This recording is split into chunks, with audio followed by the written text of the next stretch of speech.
Eu li todos os documentos que foram disponibilizados ao público que amparam a prisão dos militares que, segundo a polícia, estariam envolvidos numa suposta tentativa de golpe, até mesmo uma tentativa de assassinato de autoridades, inclusive o ministro relator do caso. E lendo aqueles documentos eu comecei a pensar, mas onde exatamente está a tentativa? Né? O gaslighting funcionou comigo. Eu achei, será que eu estou ficando louco? Todo mundo está falando isso? Mas aí, lendo as opiniões de juristas, parece que eu não estou sozinho nessa. Vale a pena nós observarmos. Existem alguns pilares de qualquer sistema de justiça. Entre eles, a presunção da inocência, a punição ou mesmo a investigação de pessoas apenas com crimes previstos em lei. Você não pode punir alguém por um crime que não existe no Código Penal ou nas leis brasileiras. O tratamento igual, a todos os cidadãos, incluindo aí as autoridades. E o direito de defesa. Essas são algumas bases de qualquer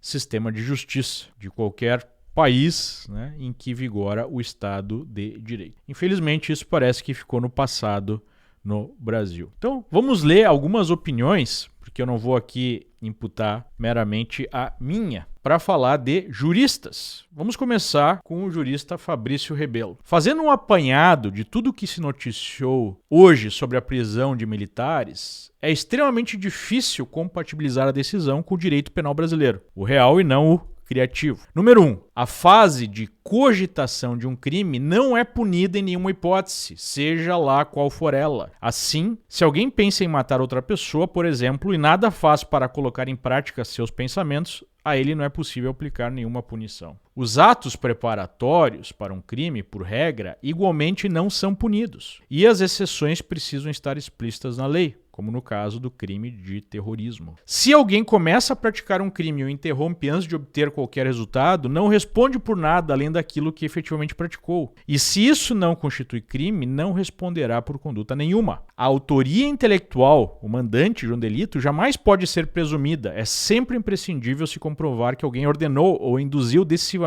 outras pessoas a agirem, não bastando que eventualmente se beneficie da ação. Mesmo no caso do crime de associação criminosa, é imprescindível haver um vínculo permanente e estável entre os envolvidos para a prática de delitos, no plural. Uma eventual reunião de indivíduos para a prática de um só crime não caracteriza associação, sendo o caso de mero concurso de pessoas. Se a hipótese de suspeita de crime envolve homicídio, a pretensa vítima jamais pode figurar como juiz do caso. Me parece uma coisa meio óbvia, Haveria outros aspectos a se comentar, inclusive o mirabolante suposto planejamento que faria inveja aos personagens Pink e Cérebro. Mas, de fato, a sensação prevalente diante do que estamos presenciando é só mesmo a de que o direito penal morreu. Como venho dizendo há tempo, o dito Estado Democrático de Direito, hoje só resta o Estado. Temos também a Janaína Pascoal.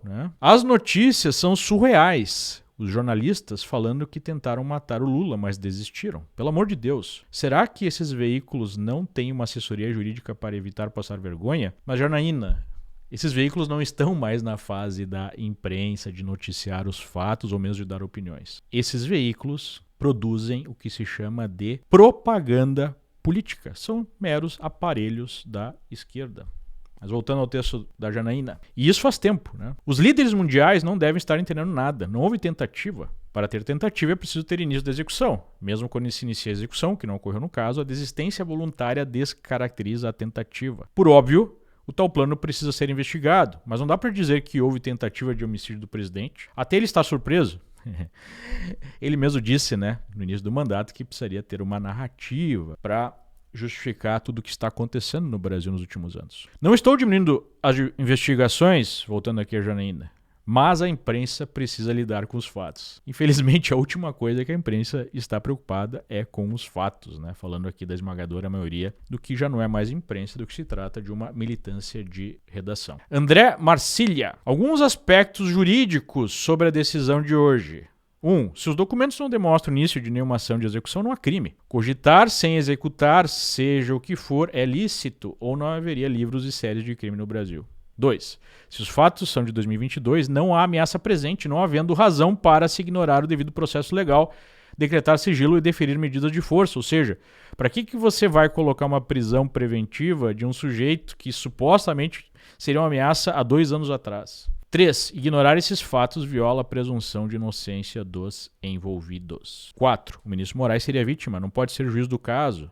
Se não há ninguém com prerrogativa de função, foro privilegiado, sequer no Supremo o caso deveria estar, né? E aqui eu trago um exemplo de um dos aspectos do que esses juristas estão falando. Vocês lembram desse caso? Janot diz que foi armado ao STF para matar Gilmar Mendes. O Janot foi punido por algo? Não, porque como procurador ele sabe que poderia falar isso, apesar de ser um escândalo, apesar de ser horrível, de ser algo indevido, especialmente para uma autoridade dessas. Ele sabia que não tinha cometido crime algum, porque ele não cometeu nada, né? E é por isso que ele não foi punido. Da militância de redação, o único veículo maior que eu vi questionar tudo isso, mesmo lateralmente, né, bem de leve, foi a Folha. Moraes cita 44 vezes Moraes e acumula mais um caso em que é personagem, eles não quiseram usar aqui, né, o termo vítima, e juiz ao mesmo tempo. Né? Então vejam, o que a gente está vendo no Brasil é uma inversão da própria realidade, porque quem está sofrendo censura, quem, né, cometeu uma série de crimes ao longo das últimas décadas, no maior caso de corrupção, de saque ao Estado da história, e agora todos esses sujeitos envolvidos estão soltos, alguns com muito poder, não é mesmo? Quem está sendo censurado, quem está sendo perseguido, quem está sendo preso por manifestação?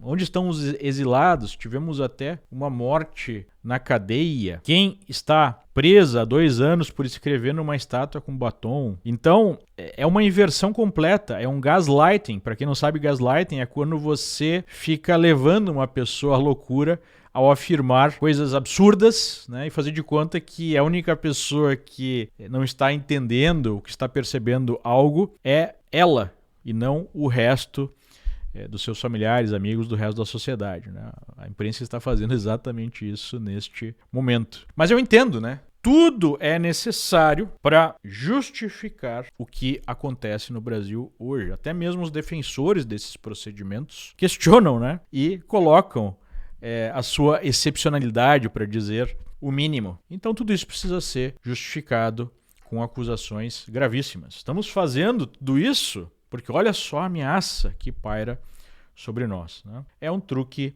antigo de muitos regimes, mas extremamente efetivo. Mas obviamente que nem todo mundo cai nessa.